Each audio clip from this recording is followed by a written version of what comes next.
African stream is closing down, and it is truly a sad moment for Africans that care about the truth, that care about the news, and especially that care about the African narrative. The African stream was doing such a great job in each and every platform that they have touched. It was clear that they come from a sincere place, and their intention was clear as day to see. It was about the African narrative. It was about debunking the lies that we've believed for so long, and that is why personally I consumed their content and I loved their reporting and their thorough investigation. And it was an awesome place to go to when you want reliable news about Africa. And now they are no longer, at least they are closing down on July 1st as I'm filming this, the end of June. So by the time this video goes up, probably they have closed down. It really makes my heart ache, honestly, because they've done nothing wrong. They have done nothing wrong but expose the evil, expose the enemy of Africa and the world, to be honest. But what they got in return is this bashing accusation by the US. If you remember, the whole thing began when US Secretary of State Anthony Blinken came out and spoke out against them and called them names that he can't back up. Where are the facts? What's your proof for saying what you said about them? But then again, because a US high official said something, social media platforms started banning them left and right. That stopped them from doing what they wanted to do, what they initially intended to do. And it's just really sad. This is the video African Stream posted. We'll come back. Hi everyone. I'm very sorry to announce that African Stream is closing down. I know this will be disappointing to many of you who have supported us from the beginning. It's disappointing to us too. We made a genuine effort to continue after the attacks by the US State Department last September, but unfortunately we couldn't after US Secretary of State Antony Blinken called us Kremlin propagandists.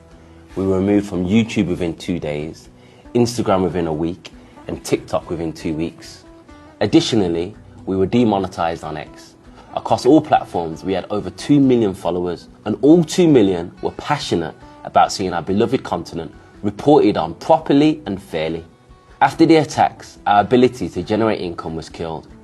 We were unable to travel to many of the essential locations we had planned, and we were barely able to continue running the business that so many of you have come to love. I'm not saying all this so that you feel sorry for us. You shouldn't. We take immense pride in our accomplishments at African Stream. We started this because we were passionate about accurately reporting on the most important continent in the world, and doing so from a pan-African and anti-imperialist perspective. As you saw, it's real.